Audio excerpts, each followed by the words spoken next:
Kulkarni sir, स्वागत आहे तुमचं एबीपी माझामध्ये. तुम्हालाही कळलं असेलच की घाडगेंच्या बाबतीत काय झालं, पण हे पहिल्यांदा होत नव्हतं. याच्या अगोदर सुद्धा ते असे वागलेले होते सहाय, पण त्यावेळेसही मुख्य सचिवांनी तेव्हा काही केलं गेलं नव्हतं. का कोणती कारवाई केली गेली नव्हती? तुम्ही 5 वेळा तक्रार केली होती तरी सुद्धा. ही घडलेली ती काल घडलेली घटना अत्यंत दुर्दैवी आहे.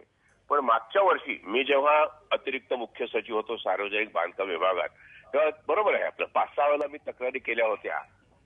लेखी पत्र मी मुख्य सचिवांना दिलं होतं. एक पत्र होतं त्यांनी केलेल्या आर्थिक अनियमिततेबद्दल. दुसरं एक पत्र होतं की माझ्या विभागाच्या एका अधिकाऱ्याला मीटिंगला गेला असताना, आणि तो अनुसूचित जातीचा अधिकारी होता, त्याला अपमान करून त्यांनी बाहेर काढलं. आणि हे चुकीचं आहे. आणि बाकीची आणखी अशीच तक्रार वजावी 4-5 पत्र मुख्य सचिवांना लिहिली, पण त्याच्यावर काय कारवाई झाली मला काही माहिती नाही. नाही, पण का?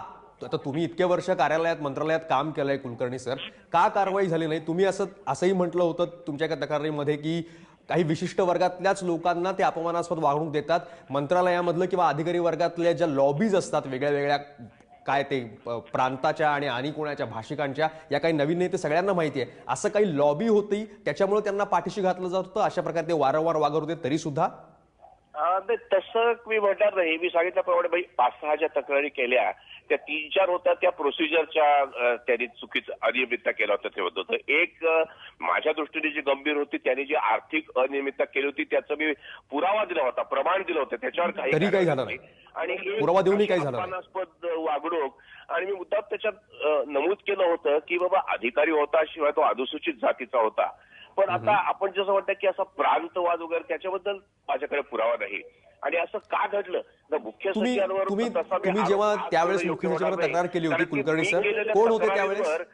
काय कारवाई झाली मला माहित नाही. माझ्या तक्रारींची मला पोच सुद्धा मिळाली नाही की बाबा आपलं पत्र आपण मिळतोय की आपलं पत्र मिळालं, याच्यावर आम्ही कारवाई करतोय.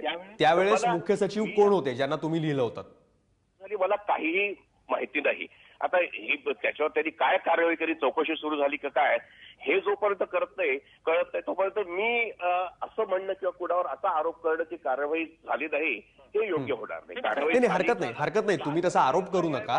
पण त्यावेळेस मुख्य सचिव कोण होते ज्यांना तुम्ही लिहिलं होतं?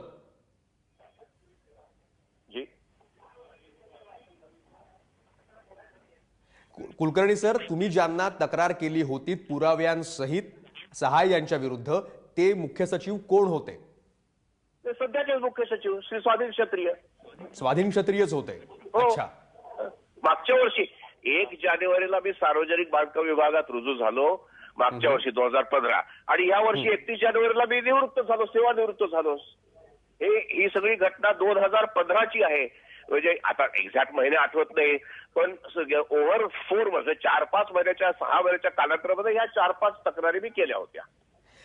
आता कदाचित कुलकर्णी सर तुम्ही नाही आहात सेवेमध्ये, तुम्ही बोलू शकाल, पण काल पांडुरंग फुंडकर जे कृषी मंत्री होते त्यांनी असं सांगितलं घाडगेंचं हे सगळं प्रकरण आल्यानंतर की मी मुख्य सचिवांना सांगतो या सगळ्याची एक चौकशी करा आणि अहवाल द्या. त्यावेळेस पण साधी शर्तीने होते, तुम्ही तक्रार केली त्यावेळेस, आता पण होते. काय चौकशी होईल असं तुम्हाला वाटतं? तुम्ही आता सेवेत नाही आहात, कदाचित बोलू शकाल.